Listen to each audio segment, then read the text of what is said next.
Hello. We're going to be talking about giving and how to turn your children into givers. This year is being dedicated, as always, to Rachalei Bas Rav Chaim Tzvi. It should be a true aliyah for our neshama.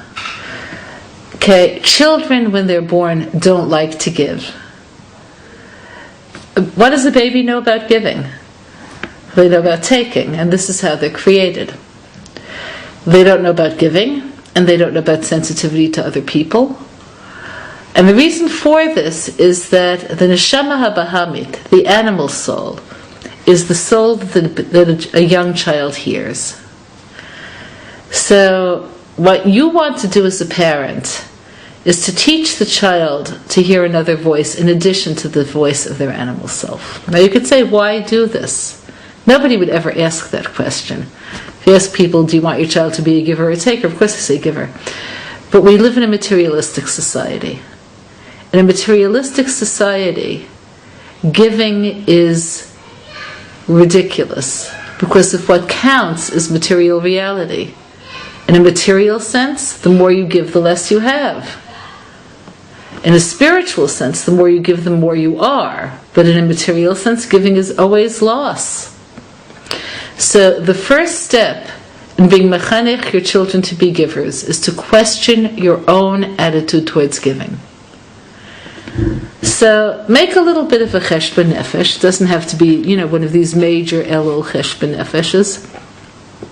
Not what do you do, but how do you feel when someone asks you a favor? You get a call. It's from the person who's in charge of Malava Malka in your shul. They ask if you could make the mousse that you do so well.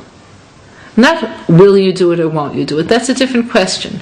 How do you feel about the question? Do you feel great? Here's an opportunity. I always wanted to do something for the shul. Or mousse.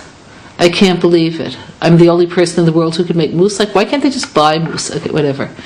Now, even if you decide to do it, that's not my question right now. There are good reasons for not making mousse. You may not have the time, you may not have the money.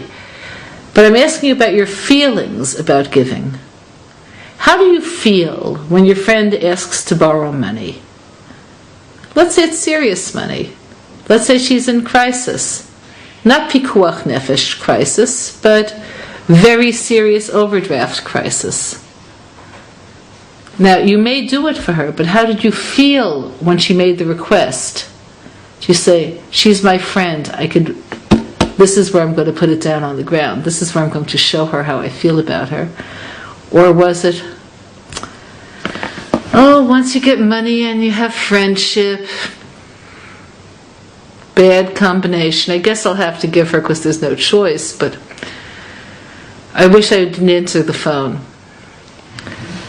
What's your attitude? If your attitude about giving is negative, don't be hard on yourself. It's normal because we do live in a materialistic society. But you have to realize one thing. The language of the soul is giving and the language of the body is taking. By allowing yourself to be a taker, you're committing yourself to your body. The body's journey is towards death. Every day they're a day closer. This is why the body, by its nature, yearns for repose and calm, because its source, its shoresh, is death. Conversely, the soul wants to do and to be and to give and new things. So, you have to resolve your own inner crisis, if you have one, before you can even think about how to resolve your children's crisis. So the real question you would have to ask yourself initially would be, how could I come to love giving? And if you can't answer that question for yourself, how do you think you could possibly begin to answer that for your child? So there are a few ways. So I'm going to talk about how to do it for oneself, and then I'm going to bring it down to how to do it with one's children, with oneself. Identify with the recipient. So suppose, for instance, somebody tells you that they need money to help somebody pay for therapy. Now suppose that's the end of the sentence. But also suppose that you have a strong sense of imagery, and you picture somebody whose mind is confused and who suffered in the past and isn't coping with life. And you realize that by paying for a therapy session, you could turn this person into someone who could cope, somebody who can get married, somebody who could build a family, somebody who could hold a job. And you see her 5 years from now, secure. You could want to give that money. You could do it willingly. The more you could see yourself in the recipient and understand where you would be and what you would want if you were standing in her shoes, the more you'll love giving her. So, obviously there are limitations in this form of giving, because when you do that, even though of course it's only imagery and you and the recipient are two separate people, since you feel